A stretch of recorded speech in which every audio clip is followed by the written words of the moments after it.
네, CBS 라디오 박정현 판승부 2부 문을 열었습니다. 정부가 오늘 내년까지 100만 가구 이상 공급을 확대하는 골자로 한 주택시장 활성화 대책을 내놨습니다. 그런가 하면 최근 아파트 매매가, 전세가가 회복되고 있다는 뉴스도 등장하고 있는데요. 여전히 공급이 부족하다라는 진단이 있는 가운데 우리 부동산 시장에 대한 전망, 그리고 오늘 정부의 정책 발표에 대한 평가해보겠습니다. 네, 서울대학교 환경대학원의 김경민 교수를 모셨습니다. 교수님 어서 오십시오. 안녕하세요. 네, 진 교수님, 김 사장님. 안녕하세요. 자, 일단은 그 추석 전에 정부가 대책 발표할 것이다 그랬는데 정말 오늘 발표를 했습니다. 그 주요 내용을 보면 3기 신도시 공급에 12만 호를 더하겠다. 그리고 패스트트랙을 총동원해서 조기 공급을 유도하겠다. 제도 개선 등으로 민간 주택 공급을 활성화하겠다. 그 프로젝트 파이낸싱이죠. PF 대출 보증 규모를 15조에서 25조 원을 확대한다라는 게 주요 골자 내용입니다. 교수님께서 일단 정부 대책 총평을 해주시면 어떻게 들으셨어요? 우선은 이게 제가 봤을 때는 공급이 앞으로 심각한 문제가 될 것 같아요. 특히 서울이요. 서울이. 서울하고 아마 세종이 그럴 것 같은데. 아하. 그러니까 이게 지역별로 마켓이 다른 거고요. 첫 번째. 그러면 서울에 굉장히 유효한 정책이 나와야 되는데요. 오늘 나온 것들 보면은 이제 크게 두 가지로 읽혀요. 첫 번째는 말씀하신 것처럼 이제 PF 관련된 부분들. 저는 이거는 뭐 나중에 다시 말씀드리면 저는 PF 우선 약간 터트려야 된다고 보는 입장이기 때문에 이건 건설 회사들을 위한 거예요. 그렇죠. 예, 공급이랑 약간 상관없고요. 두 번째 공급과 관련된 부분들은 말씀하신 것처럼 3기 신도시 용적률 올리는 것하고 그리고 문재인 정권 때 공공택지들 이렇게 해놓은 데들 있거든요. 예. 거기서 택지가 좀 미개발된 상태를 빨리 하겠다. 뭐 그거예요. 속도를 내겠다. 예, 그래서 뭐 대단히 뭐 우리가 좀 획기적인 거는 좀 안 나온 게 아닌가라는 생각은 좀 듭니다. 아, 그런가요? 근데 이제 일단은 이번 정부 출범 당시에 대통령은 270만 호 공급하겠다. 야심차게 했고 올해만 한 47만 호 하겠다고 했지만 아직 그거 다 안 된 상태 아닙니까? 아, 그게 힘들어요. 힘들다. 예, 그게 왜 그러냐면은 우선은 아까 그 PF 제가 터트려야 된다 말씀을 좀 드렸었는데 부실 대출을 이제 터트려야 된다는 말씀인 거죠. 이게 우선 가격부터 말씀을 드릴게요. 네네. 가격이 올해 초부터 반등한 게 명확합니다. 부동산? 예, 명확하고요. 그거는 저희 연구실에서 인덱스도 그렇게 나오고 서울시에 있는 대형 단지들의 동일 평형대의 평균값 보면은 올 초부터 반등 맞아요. 그걸 부정할 수는 없을 것 같고요. 근데 여기서 무서운 건 전세 가격까지 같이 오르고 있다는 겁니다. 사실은요. 그래서 아마 이게 제가 그 문제가 좀 심각한 것은 이겁니다. 그러니까 지금 주택 건물 가격은 오른 상태. 그러니까 많이 떨어졌다가 약간 오른 게 맞고요. 다만 이제 부동산 디벨로퍼들이 이제 공급을 한다고 했을 때는 이게 지금 시공 비용 같은 것들이 인플레이션 때문에 2, 3년 전보다 지금 한 40%가 올랐어요. 아파트 재료 비용이라든지 그렇죠. 원자재 가격이. 그리고 PF 금리가 과거 4%면 되던 게 지금 10%예요. 그러니까 이분들이 진다고 했을 때 토지 비용이 낮아져야지 들어갈 수 있는 상황이에요. 사실은 토지 비용이 엄청나게 낮으면은 그 시공비 오른 거 그리고 금융비 오른 거 부담하고 가겠다는 건설 회사들이 있어요. 사실은 리스크 잘한 데들, 관리 잘한 데들. 땅값만 싸면. 그렇죠.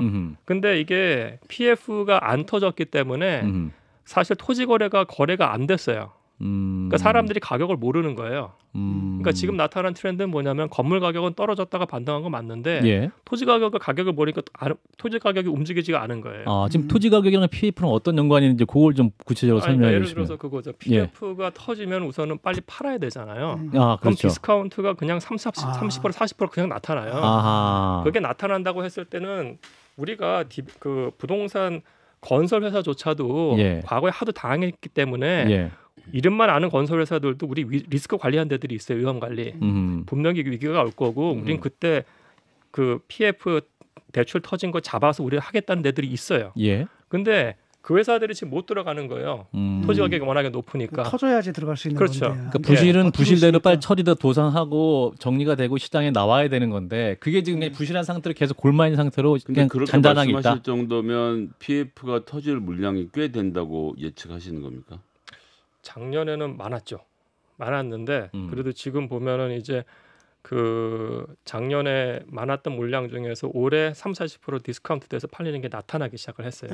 그러니까 작년에 터졌어야 되는 게 예. 결국은 올해 나타나기 시작을 한 거예요. 그러면 토지 가격이 낮았다고 하면 누군가는 들어갔을 겁니다. 사실은 물론 정부가 그건 있어요. 부동산 이 시공사들이 어려워지면 거기 투자했던 금융권이 어려워질 거기 때문에 몸을 사린 건 있는데 예. 근데 사실 그 내용을 보면은 일구명권은 사실 PF 노출도가 그렇게 많지가 않아요. 사실은 금고하고 증권사 일부인데 예. 근데 제가 봤을 때는 일부가 좀 희생되더라도 그걸 터뜨렸어야 되는 게 맞다고 보고요. 지금도 이제 PF 지원 자금 예를 들어서 15조에서 25조로 한다고 하는데 그거 이겁니다. 우리가 너희들한테 돈을 줄 테니까 이자 내고 버텨인데 내년 중순까지 만약에 이게 제대로 안 돌아간다고 하면은 그 이자를 누군가 다시 갚아야 돼요. 사실 이게 문제가 뭐냐면 이거 전에 어떤 식으로 나왔냐면은 내년 6월까지 PF 망가뜨리지 말고 다 연장시켰는데 예. 그때의 조건이 이자 후취였어요. 나중에 내라. 예, 이자 나중에 내라. 근데 보통 그런 상황이 되면은 두 가지를 요구해. 신용보강해서 담보 더 하든지 이자 매달 내게 하는 건데 예를 들어서 이겁니다. 1,000억짜리 PF예요. 그럼 지금 한 10%예요. 그럼 1년 동안 이자가 100억인데 지금 사업성이 없어서 안 하고 있는데 내년 6월 달에 한다고 했을 때 그 100억을 누가 낼 수가 있냐고요. 만약에 디벨로퍼가 그걸 금융회사가 한테 갚지 않는다면은 그건 다 금융회사 부실로 가게 될 겁니다. 그럼 그때 터지는 거예요, 지금. 예. 그러니까 부실이 연기됐을 뿐이지 여전히 터질 게 안 터진 상황이라는 거고 현 시장 상황 보면 PF 어떤 부실이 나아질 수 있는 조건이 전혀 아니다라는 말씀이네요. 힘듭니다. 제가 봤을 때는. 그런 의미에서 터질 거 빨리 터지고 정리될 건 정리돼야 된다는 거네요. 그렇죠. 저는 그렇게 봐요. 근데 정부는 왜 이렇게 줄줄이 그냥 좀 더 생명 연장을 하는 그런 느낌이어서. 예, 그 약간 좀 그 금융권까지 가기에 되게 무섭다고 보는데 제가 봤을 때는 우리가 그래도 좀 국가가 괜찮은 나라이기 때문에 건설 회사들도 괜찮은 건설 회사들이 있고요.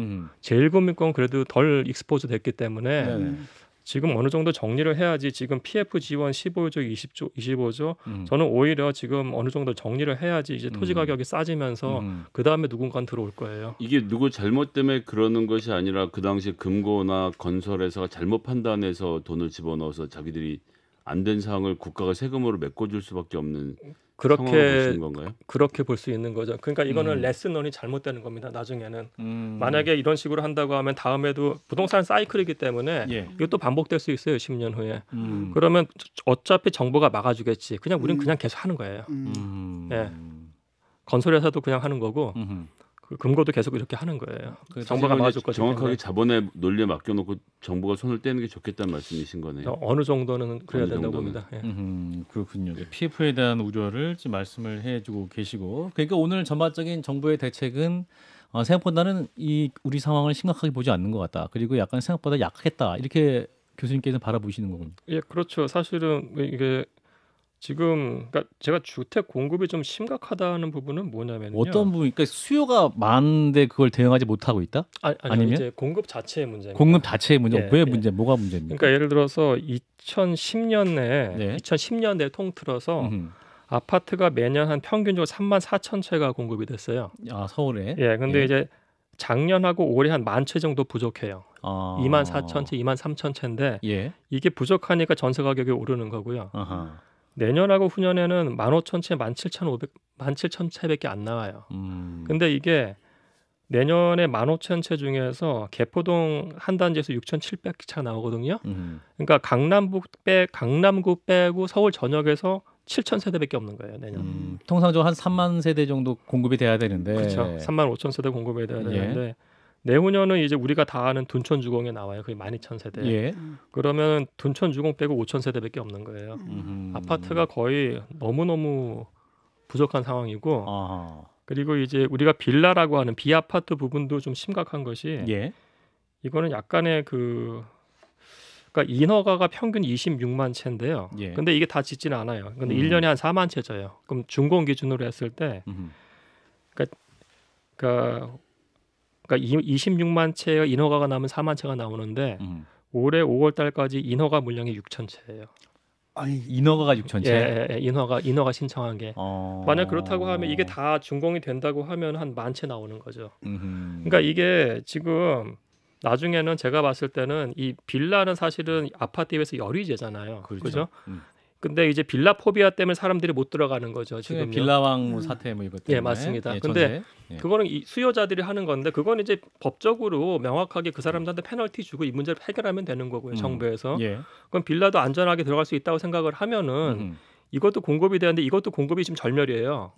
그러면 여기 있는 분들이 내가 이 가격에 이거 사느니 위로 올라간다고 하는 거예요. 아파트 전세주가 더 붙는 겁니다, 사실은요. 그러니까 제가 지금 제일 염려스러운 부분은 뭐냐면은 아파트 전세 가격은 무조건 입주 물량과의 싸움이기 때문에 아마 올해부터 계속 올라가는 그 전세 가격이 뭐 PF 사태가 터지던 중국 아파트가 어떻게 되던 간에 오른다. 계속 올라가는 경우에는 이건 결국은 나중에 매매 가격을 같이 올려볼 가능성이 높아요. 그럴 수밖에 없겠죠. 사실은 전세 가격이 어떤 실매매가의 70% 50% 이렇게 왔다 갔다 하는 것이니까. 근데 오늘 이 정부 발표한 내용 보면 비아파트 건설 자금 지원 확대를 통한 공급 활성화를 하겠다. 그러니까 잘 지을 수 있도록 하겠다고 또 내놓긴 했는데 이게 뭐 돈 준다고 또 이게 과연 활성화될 수 있을 것이냐. 그러니까 이것도 제가 지금 보니까요. 그러니까 한 가구당 한 7,500만 원 정도 3.5% 저리로 1년 동안 건설 자금 대출인데 건설 자금. 아까 말씀드린 것처럼 사실 빌라를 못 짓는 이유도 하나예요. 토지 가격이 너무 비싸서 못 들어가는 겁니다. 땅이군요, 결국에. 서울 같은 경우에는 사실은 뭐 10억이라고 하면은 토지 비용이 7억이고 나머지가 3억이에요. 나머지 3억에 대해 가지고 지금 이자 조금 해주고 건설 자금 그것도 대출이잖아요. 그러니까 지금 상황에서는 토지 가격이 너무 비싸기 때문에 사실은 뭐 빌라도 못 짓는 상황이에요.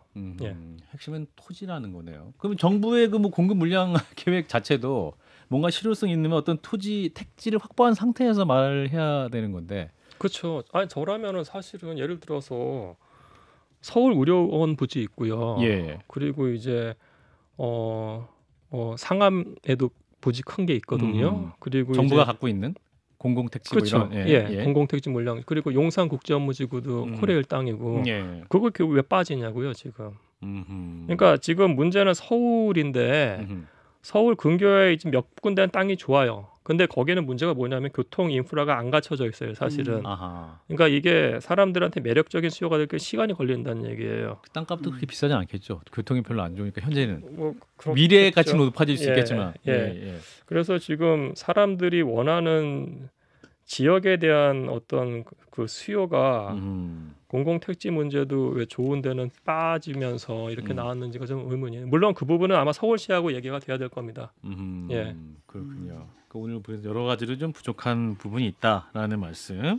자, 김경민 서울대 환경대학원 교수와 말씀 나누고 있는데요. 자, 지금 이제 부동산 회복세는 또 착시다 이렇게 말씀하신 분도 있고, 사실 이제 아까 공급 말씀하셨지만 실제 수요 부분에 있어서 요즘에 결혼을 많이 안 하지 않느냐. 결혼을 많이 안 하면 또 이혼의 숫자도 줄기 때문에, 그러면 이제 결혼 많이 하고 또 이혼하면 또 집안 그 이혼 숫자도 늘어나면서 어떤 그 수요가 많아지는데, 그 자체가 이미 절대수가 줄었기 때문에 수요 자체가 또 줄기 때문에 주택 가격 내려갈 수밖에 없다 이렇게 전망하시는 분도 있어요. 교수님 이 분석 어떻게 보세요? 우선은 데이터 상으로 봤을 때 올해 초부터 이제 가격이 턴한 거는 너무나 명확하네요. 사실은요. 예를 들어서 그러니까 특례 보금자리론의 효과를 좀 봤고요. 그건 9억 이하잖아요. 사실은. 그럼 우리가 고가라고 할 수 있는 15억 이상만 보더라도 강남구만 보면은 작년 4분기 때 68건밖에 안 돼요. 강남구 그 큰데요. 그런데 올해 1분기에 310건, 2분기에 538건 거래됐어요. 그러니까 15억 이상 서울 전체도 봐도 거의 2018년 수준을 회복을 했어요. 그러니까 마켓이 저가뿐만 아니라 고가까지 거래량이 붙었다는 거, 인식이 바뀌었다는 거예요, 사실은요. 그리고 거래량 붙었기 때문에 이게 잘못된 거래량을 하시면 안 돼요. 제가 봤을 때는 사람들 약간 좀 그런 식으로, 그러니까 시장이 위험성이 있는 건 맞아요. 근데 그럼에도 불구하고 거래량이 뭐 적다 또는 거래량이 이상하다, 거래량 맞고요, 완전 바뀌었고요. 근데 이제 이 부분에 대해서는 동의를 해야 될 것 같고, 다만 이제 미래가 어떻게 될지에 대해서는 좀 이벤트가 좀 있어서 우리가 좀 조심해야 될 부분은 맞는 것 같고요. 수요 관련해서는 우선은 좀 제가 봤을 때는 사람들이 결혼을 안 하는 경우도 있지만 만혼도 많습니다, 사실은요. 만혼. 언젠가는 가구를 구성을 하고 있고, 그리고 이분들이 보면은 그래서 아파트에 대한 수요가 저는 여전히 존재한다고 보고요. 그리고 지금 우리가 가격에 대해서 문제가 되는 부분들은 사실은 서울시 아파트인 것이고 이게 그 서울뿐만 아니라 서울 주변에 이제 경기도에서의 대기 수요가 있기 때문에 예. 서울 수요를 단순히 그렇게 봐서는 안 될 것 같아요. 대기 수요가 크다고 봐야 될 것 같아요. 자, 진 교수님, 김 소장님도 부동산 관련해서 질문을 같이 해주시면. 그래서 지금 저도 같은 경우는 제3기 신도시 계획을 앞당기겠다 이렇게 얘기를 하고 있는데 이게 현실적으로 가능할지도 좀 궁금하고 뭐 지금 이자율이라든지 여러 가지 조건을 봤을 때 건설회사들한테 지금부터 뛰어듭시다 하면 뛰어들 건지 뭐 이런 것들이 실제로 이 정도 해놓으면 실제로 부동산 시장 안정엔 좀 도움이 될지도 좀 궁금하거든요. 그러니까 예를 들어서 토지 가격을 좀 저렴하게 하고 해준다고 했을 때는 아마 뛰어들 수도 있을 것 같고요. 그러니까 건설회사들은 이제 비즈니스 모델이 사실은 건설을 잘해가지고 거기서 피를 받는 것도 하나의 비즈니스 모델이고요. 예. 그 다음에 자기들이 분양을 하는 것도 비즈니스 모델이긴 한데, 예. 그러니까 건설이 업체가 이제 건설에 대한 피를 받는다고 했을 때는 뭐 저는 뭐 가능은 할 것 같다는 생각은 좀 들어요. 다만 이제 문제는 뭐냐면은 우리가 이제 이 정책의 목적이 서울 집값을 안정화시키고 전세가 매매가를 안정화시킨다는 걸 한다고 했을 때 3기 신도시가 사실은 거리적으로 좀 먼 곳들이 많기 때문에 효과가 제한적일 수 있다는 겁니다. 사실. 예. 그러니까 예를 들어서 제가 이제 제2기 신도시 가격 갖고 논문을 한번 썼었어요, 과거에. 예. 그럼 그 예를 들어서 화성 동탄이나 수원 이런 데도 위치는 좋죠. 예. 근데 그런데 그런 신도시들은 사실은 주변 지역의 아파트 값을 잡지 서울 강남 아파트 값하고 상관은 없어요. 예. 그러니까 뭐 3기 신도시 공부 보면 남양주, 하남 교산, 뭐 인천 계양, 고양 창릉 뭐 이런 곳이기 때문에 이런 곳이 먼저 서울에는 직접적인 영향을 과연 줄 수 있을 것이냐 이 부분도 사실은 보수적으로 봐야죠. 그게 한정적일 거라는 것이 그 얘기입니다. 사실은요. 그리고 이제 교수님 이제 지난번 예측하시면서 뭐 이제 연도로 따지면 2019년, 2017년까지 떨어질까 말까에 대해서 저희가 얘기를 하고 있었는데 다 그럴 거라고 예상을 다 하고 있었고 그런 거에 비해서는 올해 또 지금 가격이 오르고 있는 중이기도 하고 이자율이 이렇게 높은데 계속 오르는 까닭에 대해서도 참 궁금하기도 한데 결국은 그러면 미국의 금리 인상이 멈추면 지금 오르고 있는 속도가 다시 더 가속도부터 더 오르게 될 건지 아니면 경착륙을 할 가능성도 여전히 남아 있는 상태 아닙니까? 뭐 모든 게 가능성이 열려 있긴 합니다만. 예. 그러니까 우선 올해 초에 이제 제가 봤을 때 가격이 올랐던 거 두 가지 같아요. 첫 번째는 이제 정부에서 수요 진착책을 많이 내놨고요. 특례보금자리 논의라든지 아니면 1구하고 2주택을 한 3년 유예하고 뭐 이런 것들이 있었거든요. 50년 만기 그 주담대도 마찬가지고요. 네. 근데 그것도 하나의 이유는 제가 봤을 때 두 번째 이유는 뭐냐면은 그 기준금리하고 시장금리하고 괴리가 일어났어요. 제 말씀은 뭐냐면은 기준금리가 작년 초부터 계속 올랐죠. 계속 올라서 3.5까지 됐습니다만은 근데 당시에 작년 10월 달에 그러니까 시장금리라고 할 수 있는 국고채 금리가 4.6까지 그 스파이크를 찍다가 이게 올해 4월에 3.3까지 떨어져요. 그러니까 기준금리 오르면 원래는 국고채 금리 같이 올라야 되거든요. 근데 기준금리 오르고 가만히 있는데 국고채 금리가 갑자기 떨어져 버린 거예요. 그러면은 이제 국고채 금리에 연동해서 주택담보대출 이자가 나타나요. 뭐 주택담보대출 이자가 작년 말 대비 올해 초가 또한 90bps가 떨어졌어요. 그러면 수요를 자극할 수밖에 없어요. 그러니까 이런 비슷한 일이 우리나라하고 미국 동일하게 나타났어요, 사실은요. 근데 지금은 이제 문제는 뭐냐면은 국고채 금리가 다시 기준금리보다 올랐고요.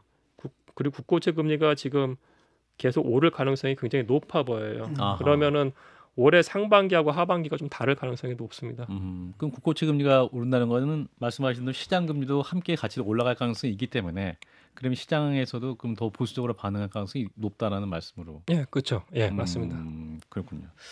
자, 교수님, 근데 이제 아까 김 소장님도 미국 금리 인상 뭐 배경도 말씀하셨습니다만 이제 멈추는 시점이 매수 타이밍이다라고 또 우리 교수님께서 저희 방송에 전 세계 시장의 흐름 볼 때 그런 말씀해 주셨는데 지금은 그럼 세계 시장 흐름은 어떻게 봐야 됩니까? 제가 봤을 때는 지금 그러니까 미국이 또 경기가 또 괜찮게 나타나고 있어서 미국이 그래서 지금 미국도 지금 국고채 금리가 빠르게 오르고 있거든요.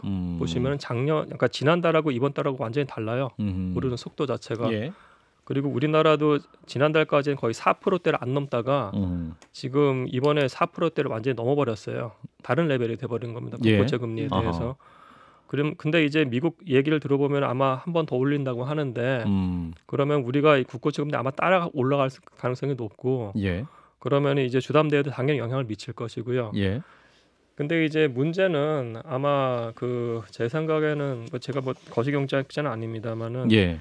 이런 금리 팩터도 굉장히 중요하지만은 사람들이 이제 공급이 없다는 것에 대해서 인식을 공유하는 순간 그냥 넘어버릴 것 같아요. 금리 효과 필요 없고. 넘어버리는 건 그냥 그냥 사버린다. 예. 지금 말씀하신 정도의 신축 물량이라고 하면 신축은 나오는 대로 일단 사는 게 남는 일이다라고 생각하는 사람들이 꽤 늘어나겠네요. 그렇죠. 다시 갭 투자가 일어날 겁니다. 그리고. 예. 그렇군요. 그래서 그렇기 때문에 더 파격적인 공급 대책이 필요하다. 그러니까 현실성 있는. 아니면은 이제 이게 가격이라는 게 사실은 기축 아파트. 그러니까 제가 봤을 땐 두 가지인데 하나는 전세를 빨리 반전세화 시켰으면 좋겠어요. 반전세라면은 보증금 주고 반월세 내고. 그러니까 예를 들어 우리가 대략적으로 가격에 대해서 추정을 다 할 수가 있거든요. 프롭테크 회사나 이런 데서 벌써 하고 있기 때문에. 그럼 추정가의 한 반 정도까지만 전세 주는 거예요. 나머지 부분은 세입자하고 집주인이 알아서 월세화 시키는 거. 그러면은 갭 투자를 할 가능성을 좀 줄이는 거고요. 갭 투자 줄이고 전세가 오르는 것도 잡을 수 있고 그럼 전세가와 연동되는 집값도 좀 잡을 수 있는 흐름이 있다. 지금 말씀하시는 건 그걸 제도화해야 된다라는. 저는 그러니까 전세 가격이 이렇게 계속 있는 한 갭 투자는 못 막습니다. 갭 투자를 못 막아요. 그걸 법제화하는 것은 시장에 또 무리를 줄까요? 줄 수는 있습니다만 정부가 좀 논의라도 했으면 좋겠어요. 논의라도 해야 된다. 논의라도 해야 될 것 같아요. 시장의 반응이 또 나올 수 있기 때문에. 한 1분 20초 남았는데요. 이제 교수님께서 부동산 침체에 이제 중앙 정부나 지방 정부가 토지를 매입하거나 주택을 매입할 필요도 있다 말씀하셨잖아요. 지금 아직 그런 정책 전혀 안 하고 있는 상황인 거죠. 사실은 제가 그 말씀드렸던 거는 작년에 워낙에 가격이 하락기였기 때문에 빨리 리츠 만들어서 그 안에다가 물건들 담으라는 얘기였거든요. 왜냐하면 SH나 LH 우선 신뢰도 잃었고요. SH 역할이 굉장히 중요한데 SH가 서울시 요지에서 개발하기가 굉장히 어려워요. 그러면은 정부에서 컨트롤할 수 있는 물량이 확보가 돼야 되는데 그걸 좀 빨리 좀 했으면 좋겠어요. 그게 지금은 담는 게 힘들면 개발 리츠 형태라도 가야 되고요. 돈이 있어요. 제가 봤을 때는. 예를 들어서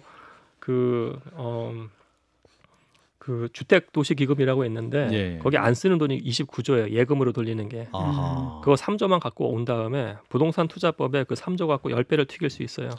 그럼 33조 원짜리 리츠 기금을 만들 수가 있습니다. 그걸로 뭐든지 다 할 수 있어요. 사실은.